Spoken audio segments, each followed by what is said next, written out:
Good morning, everyone. Today's topic for the lecture is hepatitis viruses. We are going to cover the second lecture on the hepatitis viruses today. In the first lecture, hepatitis B virus has been covered. So, going briefly in the general properties of the hepatitis viruses, these are the heterogeneous group of viruses that are taxonomically diverse.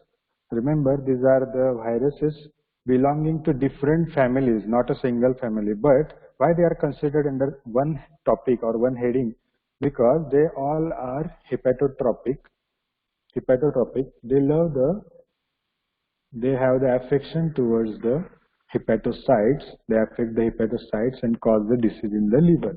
So they are considered under the one heading, that is the hepatitis viruses.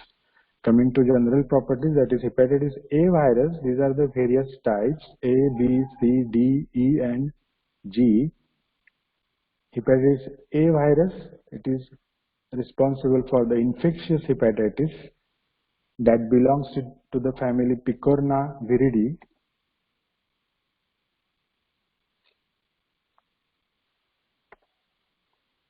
That belong to the family Picornaviridae. Hepatitis B virus, it causes the serum hepatitis, belongs to the family Hepatnaviridae. Hepatitis C virus, it causes most commonly the post-transfusion hepatitis, that is, it belongs to the family Flaviviridae. Hepatitis D virus, it is a defective virus, so it is considered as a hepatitis D virus and it is unclassified. It is not classified under any other family. So, and you will understand in upcoming slides why it is known as defective virus, because it cannot cause infection on its own. There should be the presence of hepatitis B virus for the causation of the infection for hepatitis B virus. So it is a defective virus. Hepatitis E virus, it is an enterically transmitted virus and it belongs to the Calciviridae. Coming to the first virus, hepatitis A virus, these are the non-enveloped RNA viruses, belong to the family Picornavirus. These are originally designated as enterovirus 72, but later assigned as a new genus, that is heptovirus.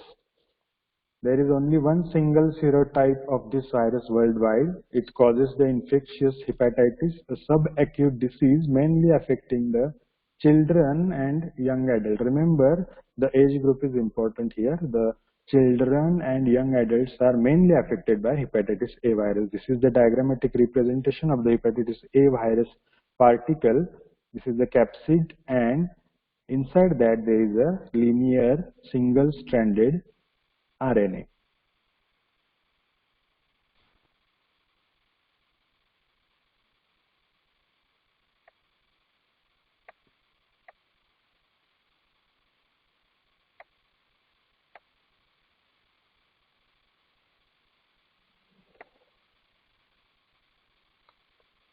Hepatitis A virus is a small virus ranging from 27 to 32 nanometer in the diameter.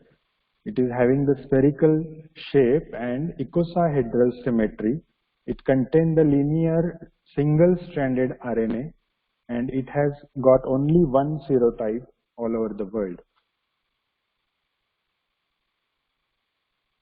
The virus is resistant to the acid, resistant to the heat. It resists the temperature of 60 degrees Celsius for 1 hour. It resists the 20% ether. It can be preserved in dried state for 1 month. It can be stored for years at -20 degrees Celsius. It can be destroyed by autoclaving, by boiling for 5 minutes, by hot air oven, by UV rays, and by treatment with formalin or chlorine. And the concentration of chlorine is 10 to 15 ppm and the duration is 30 minutes. Now coming to the epidemiological factors of hepatitis A virus, the host factors. Humans are the only host for hepatitis A virus, but experimentally we can cause or create the infection in the chimpanzees. As I have told already, children and the young adults or adolescents are the commonest age group for the hepatitis A virus. The age group affected is mainly 5 to 14 years of the age. Majority of these cases remain subclinical. About 80 to 95% of the cases are subclinical, but these cases excrete the virus in feces for a longer time. That is the important point here, because they excrete the virus in the feces and they can act as a source of infection. In adults, the adults are more ecteric than the children. About 75 to 90% of the adults are ecteric, and the percentage is more than the children. The risk factors are poor personal hygiene and overcrowding. Outbreaks are common in summer camps, daycare centers, families, institutions, neonatal ICUs. HIV hepatitis A virus infection tends to peak in the late rainfall and in the early winter. Virus excretion is seen from 2 weeks before and 2 weeks after the appearance of the jaundice. Coming to the clinical features, how the patient presents, how the patient of hepatitis A virus patient presents to you. The incubation period, average incubation period is 30 days. The range of the incubation period is 15 to 45 days. The clinical illness, in general, all the hepatitis viruses, we cannot distinguish them clinically unless we do the laboratory diagnosis. The clinical presentation of all the hepatitis virus in general is similar. That is presence of jaundice, presence of the right hypochondriac pain, low grade fever, nausea, vomiting, and the fatigue. These are the common features of the hepatitis. So in this hepatitis A virus infection, there are two stages, pre-ecteric stage and ecteric stage. In the pre-ecteric stage, there is abdominal pain, nausea, vomiting, fatigue, and the fever. The abdominal pain is particularly seen in the right hypochondriac region. The ecteric stage, in the ecteric stage, there is a yellowish discoloration of the sclera, dark urine, and the light colored stool. There is slow and complete recovery in 4 to 6 weeks without any chronic sequelae in about 98% of the cases. So what is important here is in hepatitis A virus, there is no any chronicity produced by this virus. And the chronic infections are rarely seen in hepatitis A virus infection. Hepatitis A virus infection appears to induce lifelong protection against subsequent infection. The rare complications seen are fulminant hepatitis, where there is a necrosis of the hepatocytes, cholestatic hepatitis, where there is a stasis of the bile, which leads to the increased direct bilirubin, also known as direct bilirubinemia, and relapsing hepatitis, which is seen after few weeks or months after the recovery from the disease.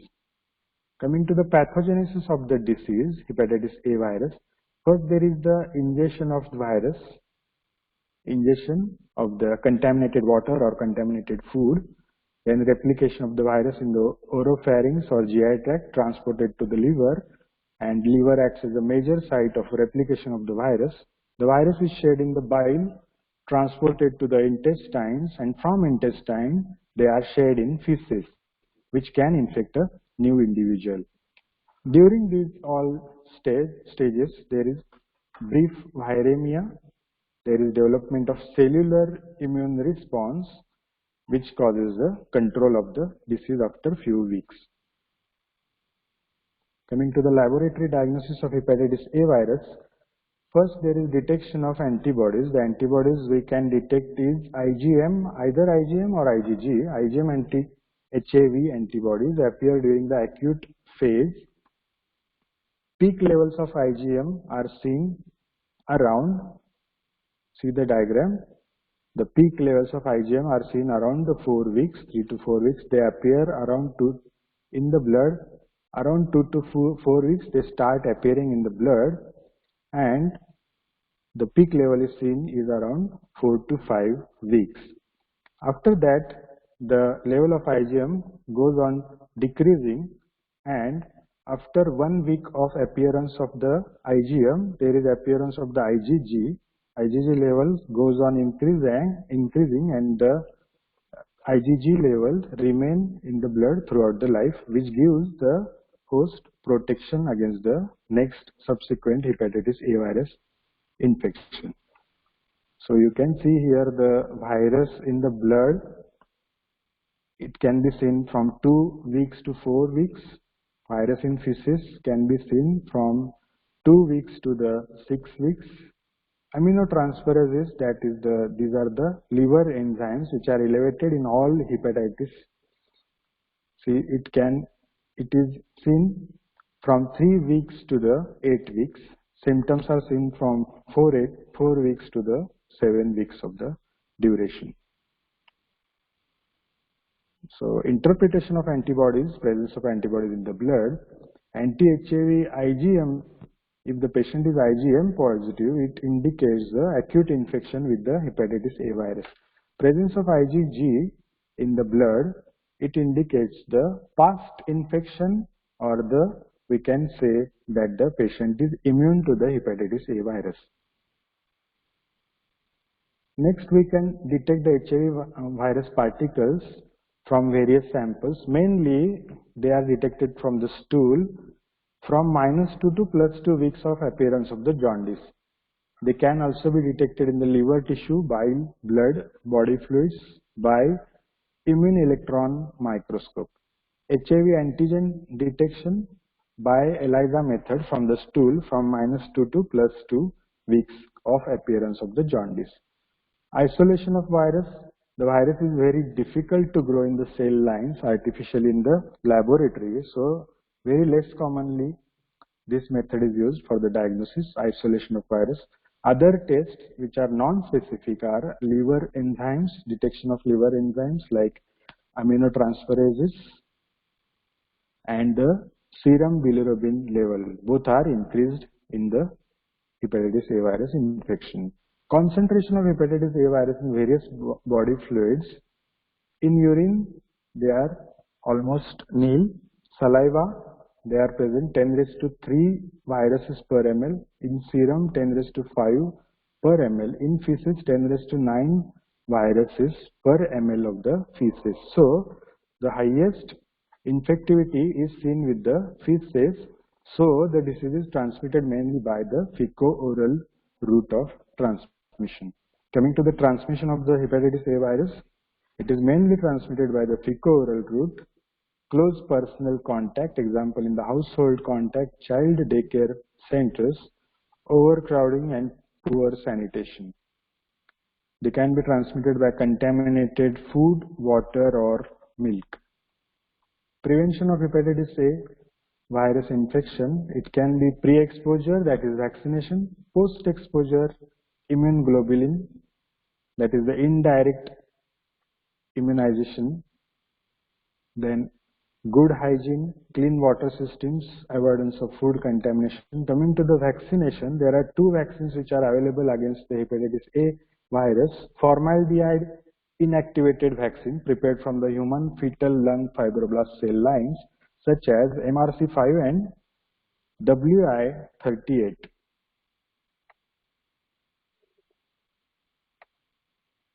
Given to the children after 12 months of age.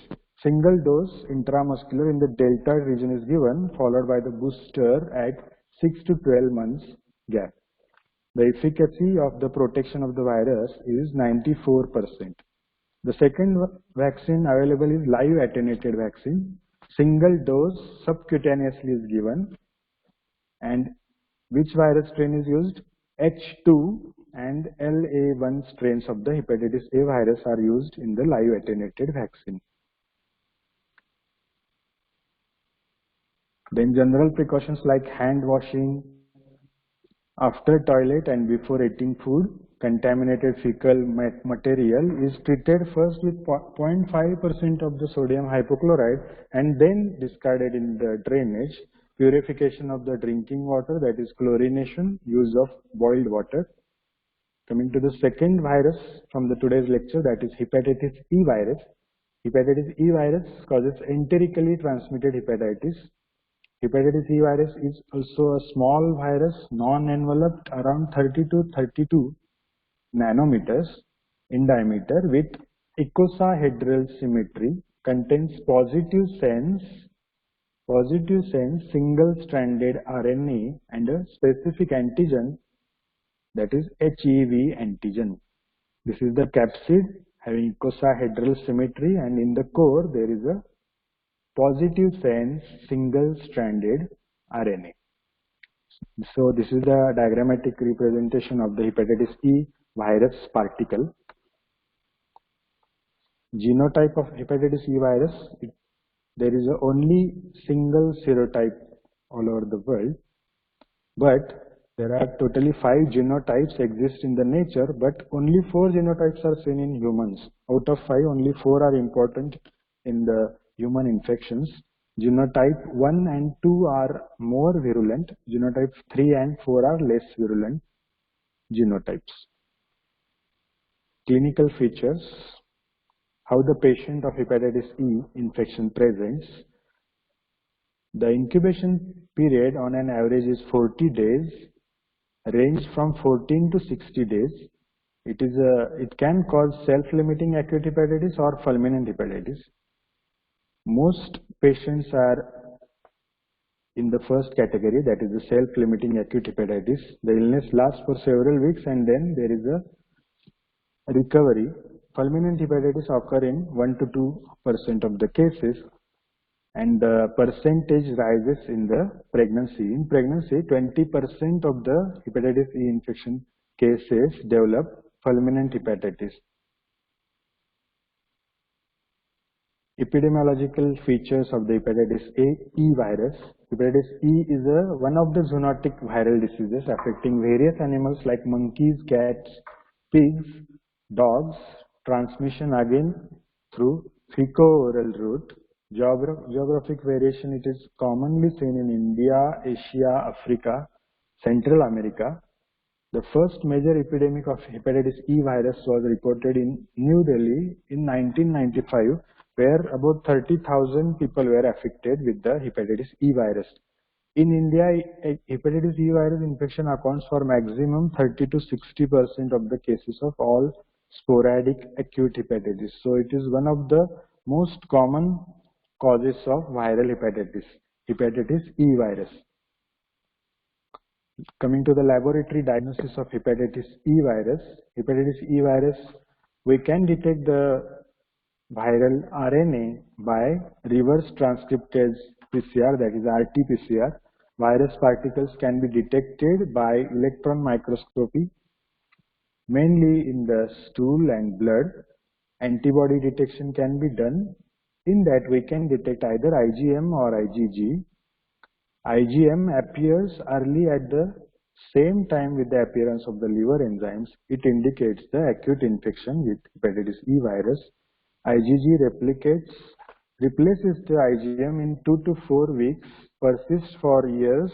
It indicates again the past infection or the protection of the individual against the hepatitis E virus. Coming to the next virus, that is hepatitis C virus. It is a common cause of post-transfusion hepatitis in developing countries. Whenever the question is asked, which is the commonest virus which is transmitted post-transfusion to the person or the recipient, you can tell the hepatitis C virus. It is labeled as a non-A, non-B hepatitis virus. It is classified under the family Flaviviridae.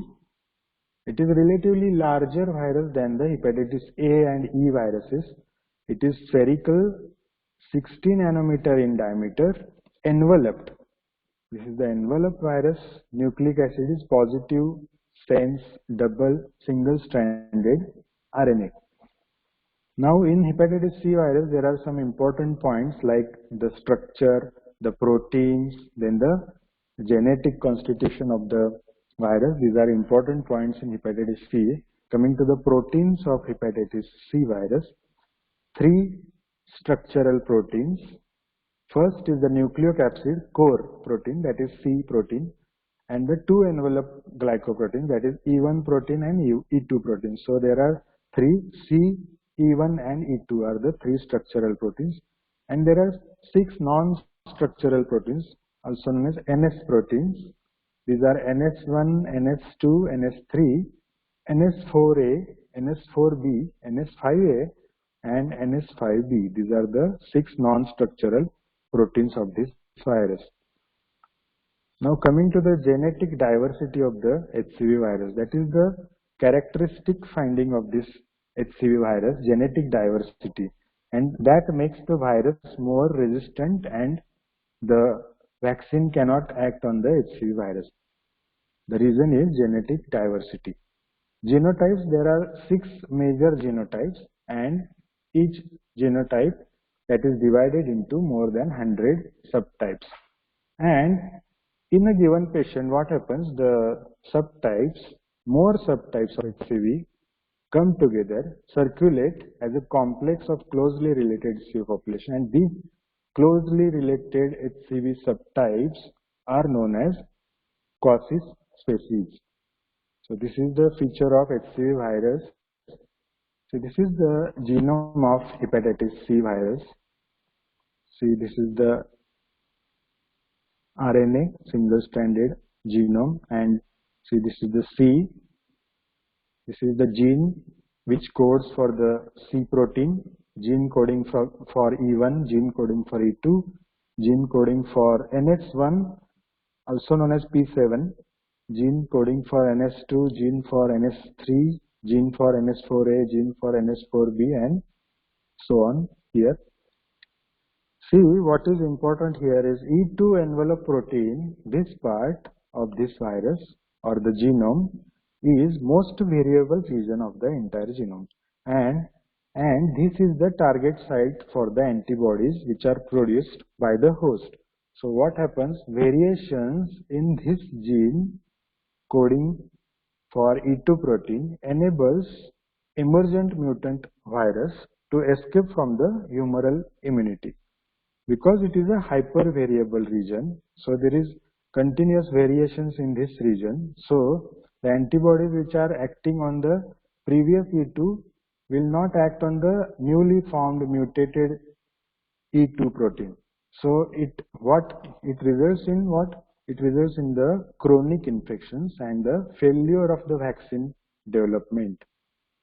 So this is the genome of the HCV, and this is the concept which is important, genetic diversity and the hypervariable part, that is E2 part. Coming to the transmission of HCV, transmission is mainly through the parenteral route, through infected blood, the recipients of the contaminated blood transfusions, organ transplants, contaminated needles, shafts. Vertical transmission from mother to fetus rate is 6%, HBV rate is 20%. So it is higher in hepatitis B virus, vertical transmission rate is higher in hepatitis B, and hepatitis C it is 6%. Sexual transmission is rare. How the patient presents of hepatitis C virus? Incubation period is around 50 days, ranges from 15 to 160 days. Acute illness, it is seen in only 20% of the cases, which is a mild disease, and the case fatality rate is very low in the acute illness. Here, the chronic liver disease presents in about 75 to 80%.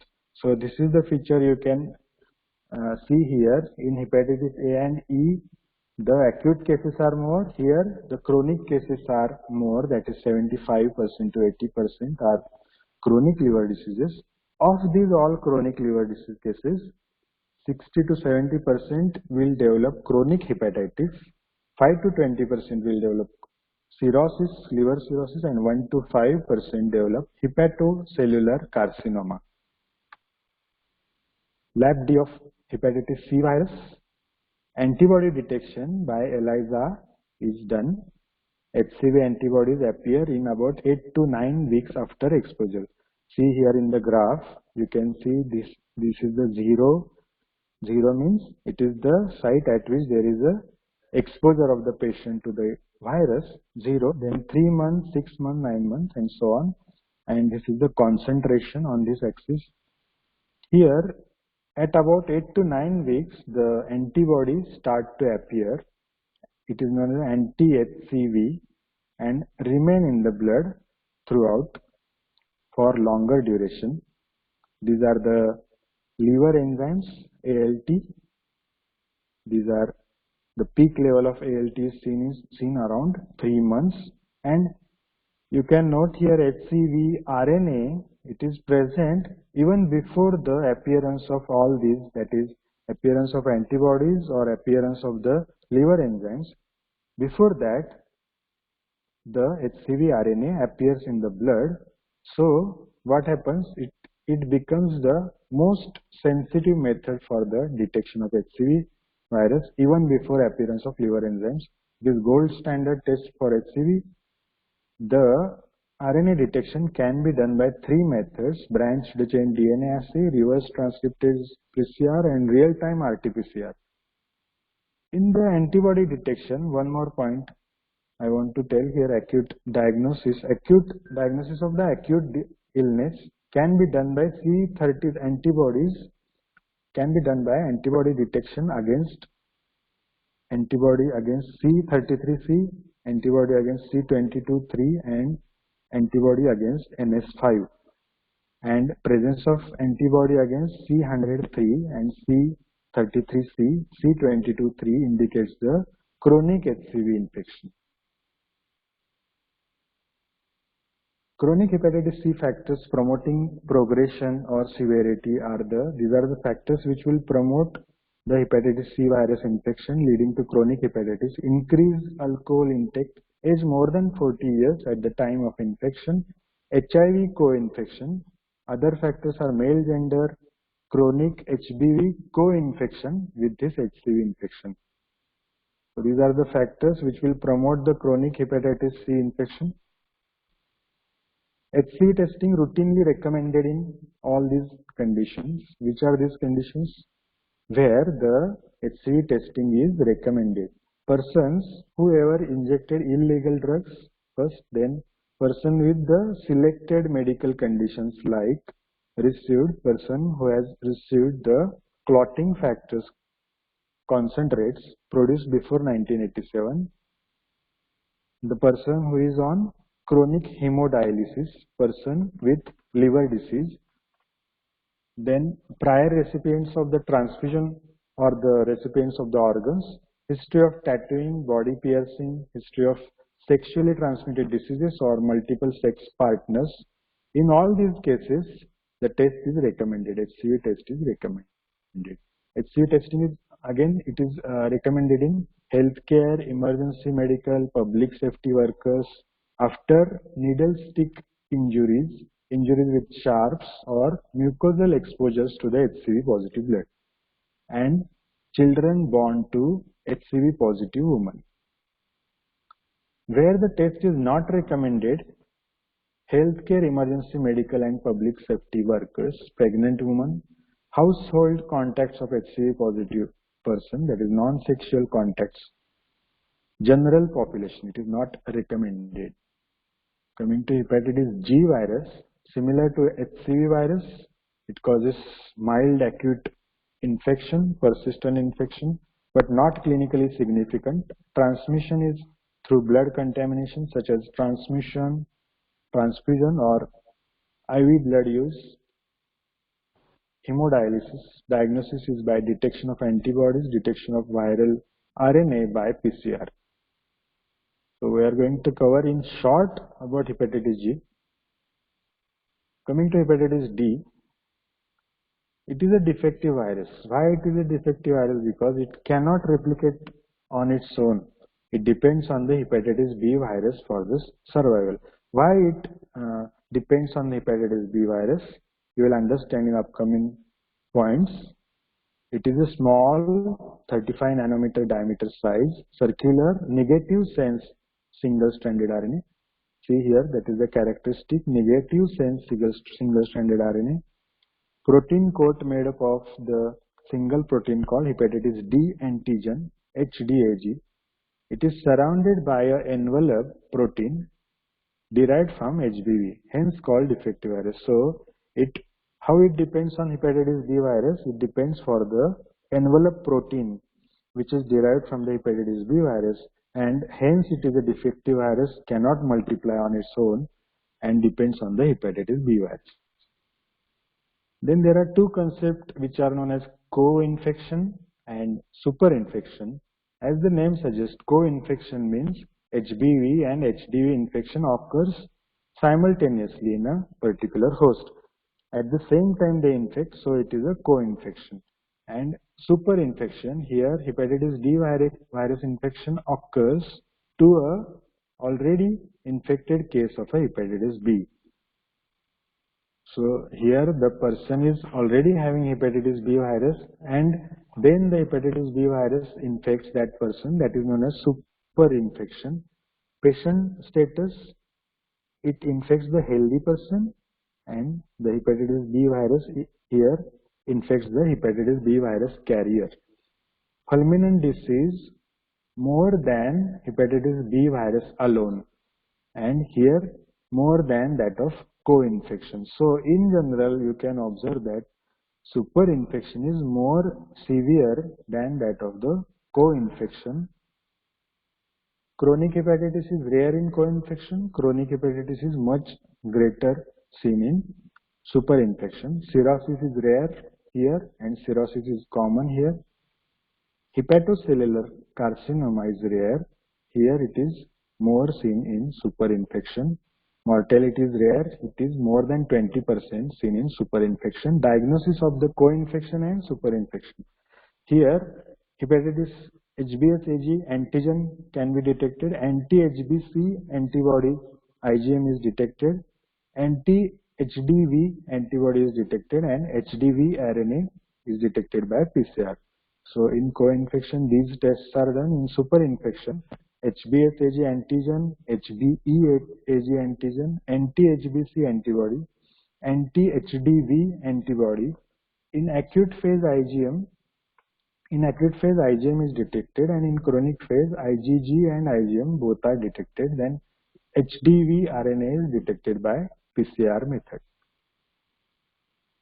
So this is all about today's viruses, hepatitis viruses. Hepatitis B virus was covered in the last lecture. The common questions asked from the hepatitis viruses full topic are the full question on hepatitis B virus. You can get a clinical history of a person suggesting the hepatitis B virus. You have to write in detail about hepatitis B virus, all the points, morphology, then clinical features, pathophysiology, then lab D, and the prevention. Short notes are commonly asked on hepatitis A virus, hepatitis E virus, hepatitis D virus, and the short note can come on laboratory diagnosis of hepatitis C virus. So this is all about today's topic.